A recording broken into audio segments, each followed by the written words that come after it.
Kaixo!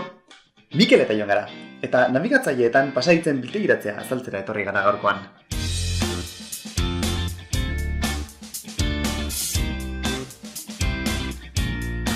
Seguru interneten nabigatzen zabiltzela, noizbait ondorengo mezua ogertu zaizula.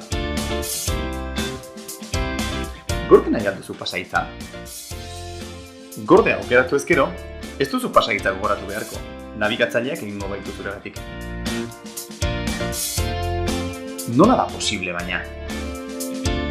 Gure kasuan Google Chrome nabigatzailea erabiliko dugu. Ezagutzen duzu hor ikusten den ikonotxoa ezta? Demagun ba, gure nabigatzailea etxe bat dela. Eta pasahitza pakete bat, etxean gorde nahi duguna. Hauxe da, nabigatzailean gorde sakatu ezkero gertatzen dena. Pasahitz guztiak leku berdinean gordeko ditugula. Behin pasahitzak gordeta, jakin beharko dugu nun gorde diren, ezta? Goazen ba, lehenik eta behin Google Chrome nabigatzailea irekiko dugu.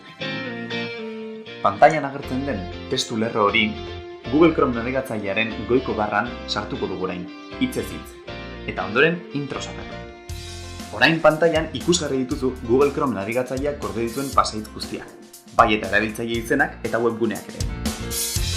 Pasahitzak esplizituki ikusteko, nahikoa da ondoan agertzen den begitxoaren ikonon sakatzea. Ze eskuragarri dauden zure pasahitzak, ezta? Zure ordenagailua hartzen duen edozein da gai hauek ikusteko. Gomendiorik onena? Pasahitza buruan gordetzea da.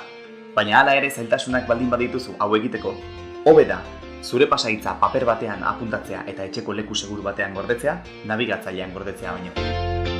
Mundu osoan dauden pasahitzen ehuneko altu bat, tankera honetakoa da. Beraz, gure azkeneko gomendioa horrelako pasahitzak ekiditea da. Hau izan badena lagunok. Bideoa zure gustokoa izan bada, eman atsegin duten eta arpidetu gure kanalera. Eta gogoratu seguru nabigatzeaz.